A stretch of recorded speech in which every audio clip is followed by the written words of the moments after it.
지난 한 주간을 지내면서 예배를 중단해야 하는 답답한 마음과 또 이것이 바른 선택일까 고민하는 그런 시간들을 보냈습니다.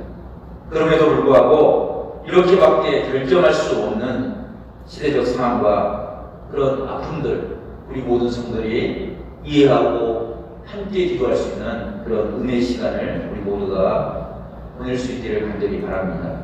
지금 우리의 상황은 누구 한 사람의 상황이 아닙니다. 어떤 한 집단의 고통이 아닙니다. 우리 모두가 함께 감당해야 하고 나눠야 될 그런 고통이라 여겨집니다. 지난 주에 우연히 작은 가게를 운영하는 한 성도님을 보았습니다. 그 얼굴에 그늘진 얼굴을 바라보면서 참 마음이 안타까웠습니다. 손님들의 발길이 끊기고 언제 끝날지 알지 못하는 그런 막막한 심정이 그대로 전해졌습니다. 이 아픔이 우리 모두의 아픔인 줄로 믿습니다. 가정에서는 어린이집, 유치원에 등원하지 못한 우리 자녀들이 또 계약 시즌이 되었음에도 불구하고 계약하지 못한 우리 자녀들이 있습니다. 직장을 나가는 직장인들은 마치 경제가 정지해버린 그런 모습을, 그런 아픔을 가지고 있습니다. 가게와 사업체들은 코로나 바이러스로 인해서 많은 어려움들을 겪고 있습니다. 이 어려움들은 우리가 지금까지 경험해보지 못한 그런 아픔과 고통들인 것 같습니다. 그럼에도 불구하고 우리는 이 아픔 때문에 절망하고 좌절하는 것이 아니라 이 아픔을 함께 나누어주고 서로를 돌아보므로 이 사태가 하루속히 종식되고 일상이 회복될 수 있도록 우리 모두가 지혜를 모아야 될 줄로 믿습니다.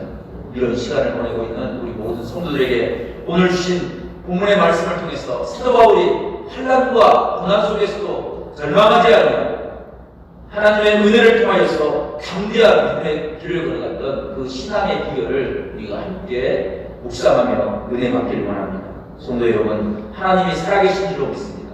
그 살아계신 하나님이 사도 바울을 붙잡을 때 하나님께서 맡기신 그 사명을 넉넉히 감당하는 아름다운 믿음의 길을 걸어가게 되었습니다. 우리에게도 이런 아름다운 은혜가 있기를 간절히 축원합니다. 하와이 군도 중에 모로카이라는 섬이 있습니다. 이 섬은 나병 환자들을 집단으로 수용하는 섬이었습니다.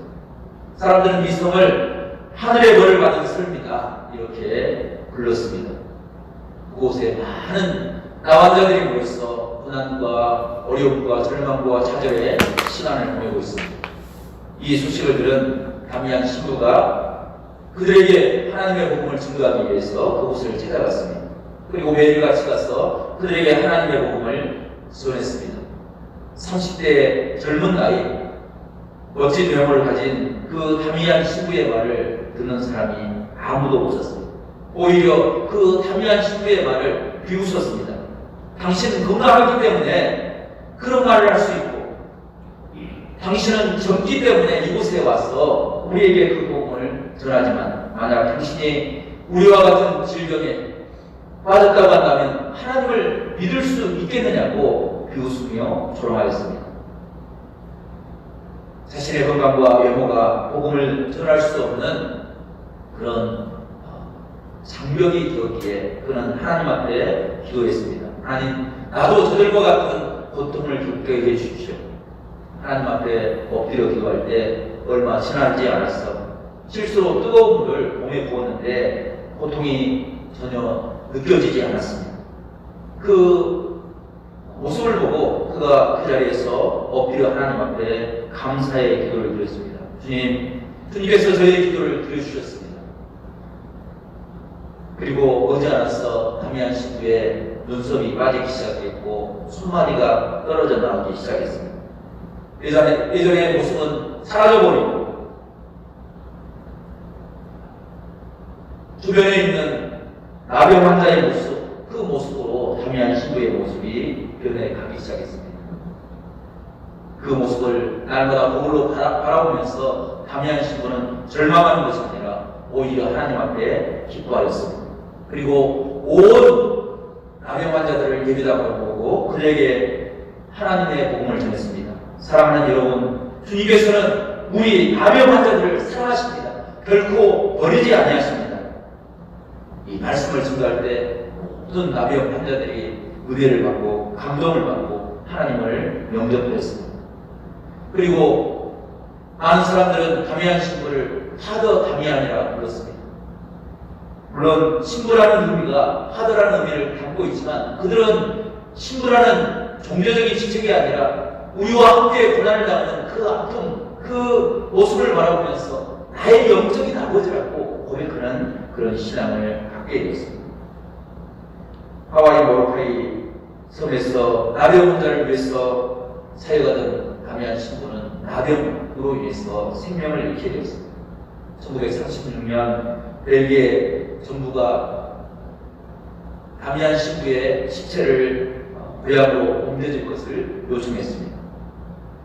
그리고 고향에 매장된 그 다미안 신부의 시체를 보면서 모로카이 사람들이 벨기에 정부에 요청을 했습니다. 신부님의 신체 일부라도 우리 모로카이 섬에 매장할 수 있도록 허락해달라는 그런 요청을 하였던 것입니다. 벨기에 정부는 다미안 신부님의 오른팔을 모로카이 섬에 매장을 할 수 있게 되었습니다. 사회의 모든 사람들이 그들을 배척하고 그들을 한 곳에 모아서 절망과 저주를 줄 때 그들을 어루만지고 위로해 주었던 그 다미안 신부의 손을 그들이 갖고 위로를 얻게 되었다는 것입니다. 모로카이 섬의 나병 환자들이 이미 시체가 되어버린 다미안 신부의 신체 일부를 요구했던 이유가 무엇입니까? 그것은 그 누구도 다미안 신부와 같이 자신들의 함부를 아픔을 어루만져줄 사람이 없다는 것을 깨달았기 때문입니다. 뿐만 아니라 그 다미안 신부가 우리에게 주었던 그 위로의 손길이 지금 이 순간 우리에게 필요하다는 사실을 깨달았기에 그들은 다미안 신부의 신체의 일부를 요구했던 것입니다. 성도 여러분, 세상에는 위로가 필요하지 않은 사람이 없습니다. 특별히 지금 이 시대에 정말로 하나님의 참된 위로가 필요한 시대인 줄로 믿습니다. 이 시대를 향해서 오늘 성경은 바울이 자신의 사역을 감당하면서 고난 속에서 위로 얻었던 그 삶의 배경을 통해서 참된 위로자가 누구인지를, 우리를 위로하는 분이 누구인지를 우리에게 선포해 주고 있습니다. 사도 바울은 사명을 감당할 때 많은 힘들고 어려운 현실을 통하여서 고통을 당했습니다. 뿐만 아니라 그가 가지고 있던 약점과 그리고 육신의 즐거움을 위해서 고통과 어려움의 시간을 갖게 되었습니다. 그럼에도 불구하고 그는 절망하지 않고 오히려 감사하고 기쁨으로 주의 사명을 감당하였던 것입니다. 그가 그렇게 주의 사명을 감당할 수 있었던 이유가 무엇입니까? 그 이유를 오늘 본문의 3절과 4절에 기록되어 있는데 오늘 본문 3절과 4절을 우리 함께 읽어보겠습니다. 3절과 4절 말씀입니다. 함께 읽어보겠습니다. 시작. 찬송하리로다. 그는 우리 주 예수 그리스도의 하나님이시요 자비의 아버지시요 모든 위로의 하나님이시며 우리의 모든 환난 중에서 우리를 위로하사 우리로 하여금 하나님께 받은 위로로서 모든 환난 중에 있는 자들을 능히 위로하게 하시는 시로다. 아멘. 성도 여러분, 바울이 경험한 위로가 무엇입니까? 바울은 자신의 삶의 문제만을 겨우 해결하는 그런 위로가 되었습니다. 하나님의 위로를 경험하고 그 위로가 차고 넘쳐서 그 위로를 통해서 모든 사람들에게 하나님의 복음을, 하나님의 생명을 증가하는 그런 아름다운 복음을 증거하고 있는 것입니다. 사도 바울이 담대하게 외치며 선포합니다. 내가 찬송하는 것은, 내가 믿고 고백하는 것은 주 예수 그리스도의 하나님이시고 자비의 아버지시고 우리의 온전한 위로자가 되시는 그 하나님을 찬양하며 하나님을 바라본다라고 고백하고 있는 것입니다. 그 하나님의 위로가 있었기에 사도 바울은 그의 모든 환경을 이어나갈 수 있었습니다. 고난을 견디어나갈 수 있었습니다. 하나님을 바라보았기 때문에 하나님의 은혜 앞에 엎드렸기에 그는 날마다 승리하는 삶을 살 수 있었습니다. 성도 여러분, 이런 위로가 우리 가운데 있기를 간절히 축원합니다. 시편 23편은 다윗이 하나님을 경험한, 하나님에 대한 신앙의 고백을 진솔하게 고백하고 있습니다. 여호와는 나의 목자시라. 다윗은 어린 시절 양을 치는 목동으로 자랐습니다. 그래서 목자가 있는 양과 목자가 없는 양의 차이는 큰 차이였습니다. 아니, 생명과 죽음을 드러내는 그런 차이를 나타내고 있습니다. 양은 들에 혼자서 생존할 수 없는 존재입니다. 그렇게 연약한 동물이지만, 짐승이지만 그러한 연약한 짐승도 목자가 함께 있으면 두려울 것이 없는 그런 존재로 변화되는 것을 경험했다는 것입니다. 그래서 다윗은 이렇게 고백합니다. 내가 사망의 뭉침한 골짜기로 다닐지라도 해를 두려워하지 않는다. 그것은 주의 지팡이와 막대기가 우리를 지키시고 보호하기 때문이다 라고 고백하고 있습니다. 주의 지팡이와 막대기가 우리를 안위할 때 그 안위라는 말은 하나님께서 우리 몸과 영혼을 위로해 주신다, 그런 의미를 가지고 있습니다. 다윗은 평탄한 삶의 모습을 갖지 못했습니다. 늘 굴복하고 힘들고 어려운 인생의 삶을 살아갔습니다. 그럼에도 불구하고 그가 절대적인 믿음, 하나님을 바라보는 믿음을 가지고 주님 앞에 엎드릴 때 그는 참된 평안의 은혜를 누리며 살게 된다는 것입니다. 시편 4편을 보게 되면 다윗이 사울 왕에게 쫓겼던 그 광야 시절을 기억하면서 지금 자기 아들 압살롬에게 쫓겼던 그 상황 가운데서 그가 누렸던 믿음의 감정을 이렇게 표현하고 있는데, 시편 4편 8절 말씀입니다. 내가 평안히 눕고 자기도 하리니 나를 안전히 살게 하시려면 오직 여호와시다 라고 고백하고 있습니다. 성도 여러분, 다윗은 왕궁에서 신하들이, 하인들이, 또 시녀들이 그의 삶을 추종들 때 그곳에서 참된 평안을 얻지 못했습니다. 많은 사람들은 왕궁의 삶을 동경합니다. 그곳이 가장 안전할 거라고 생각합니다. 그러나 그곳에서 아무튼 자식조차도 믿지 못하는 그런 고통의 시간을 겪게 되었습니다.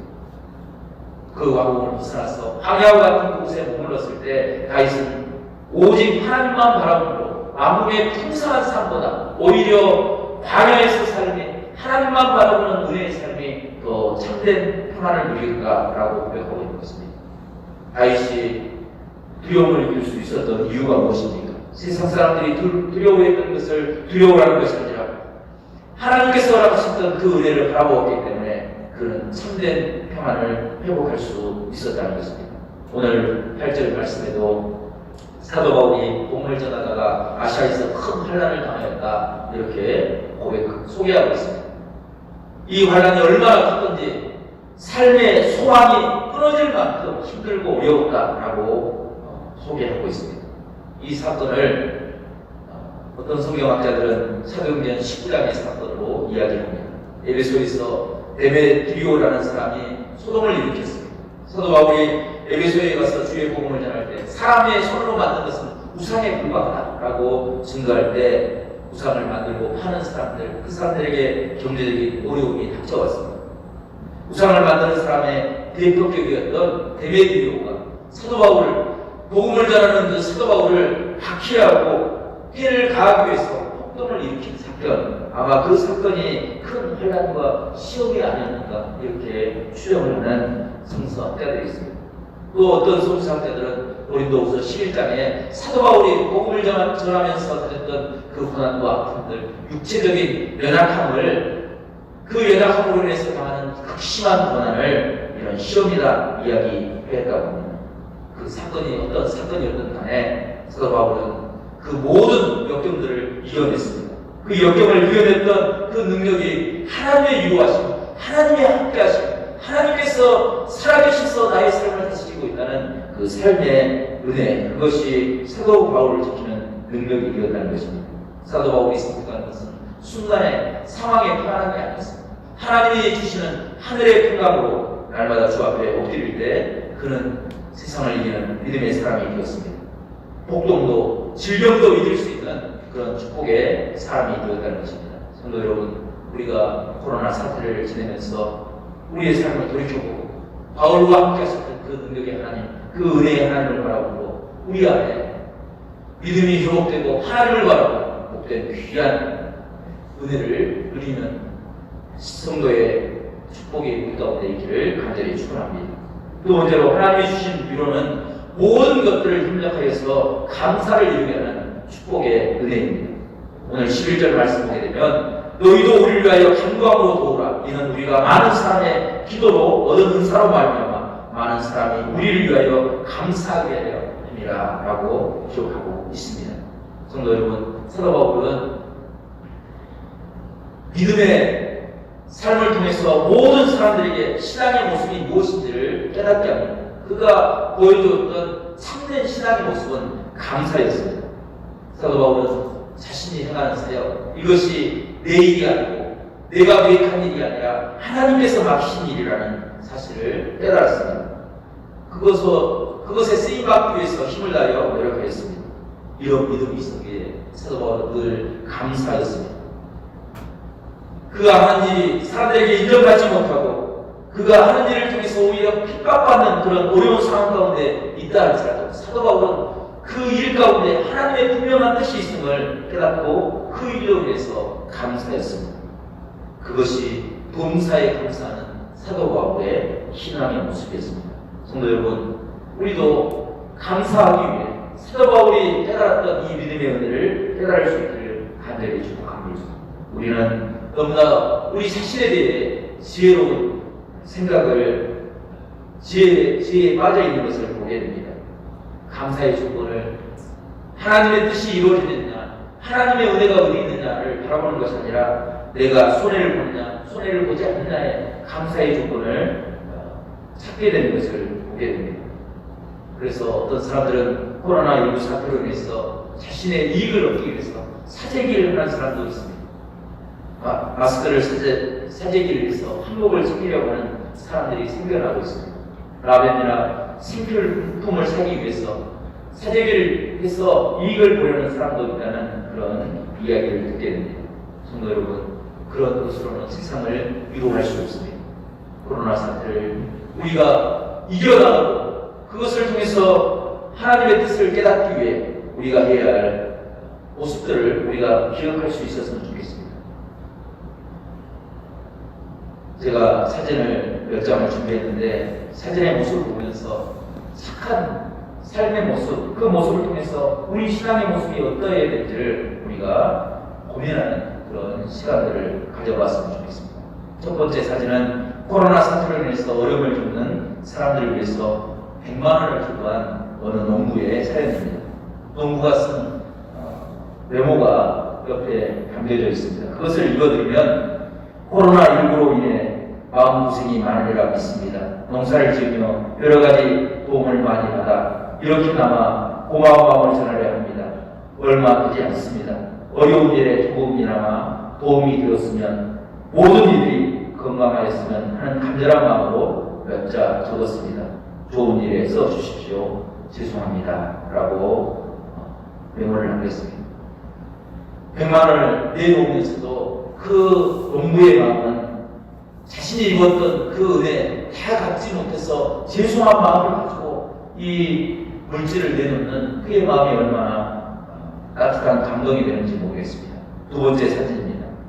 이 두 번째 사진은 아마 자신이 만든 천 마스크와 일회용 마스크를 익명으로 위용모 시설에 기부해달라는 그런 사연을 담은 사진입니다.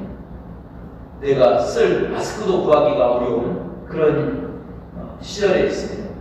그런데 이 시절에 사회적인 사각지대에서 위용모, 남편 없이 아이를 낳는 그 위용모들을 위해서 배려하고 전하는 그 모습이 우리에게 감동을 주게 됩니다.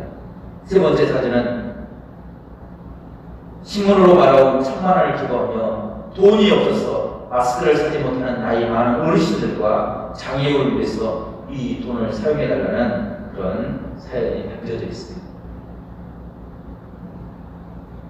1000만 원 적은 돈이 아닙니다. 많은 사람들은 그 돈을 내오면서 자신이 이렇게 기부하고 있다고 자신의 이름을 내놓은 사람들이 있습니다. 그런데 이분은 아무런 비름 없이 빚 없이 자신의 물질을 내놓음으로 어르신들과 소외된 사람들, 장애우를 써달라는 그런 사연으로 우리에게 감동을 주고 있습니다. 네 번째 사진은 어떤 분이 이웃을 돕기 위해서 부었던 적금을 깨서 600만 원을 기부하는 내용입니다. 그 사연의 메모를 잠깐 읽어드리면, 코로나19 감염으로 인해 고생하시는 유가족과 확진자와 의료진 분들께 격려와 위로를 보냅니다. 이웃을 돕고자 넣었던 적금을 각각 200만 원씩 대구, 경북 모금회로 전달되기를 바라며, 나머지 200만 원은 경남 모금회에서 감염자와 의료진을 위해 사용되기를 바랍니다.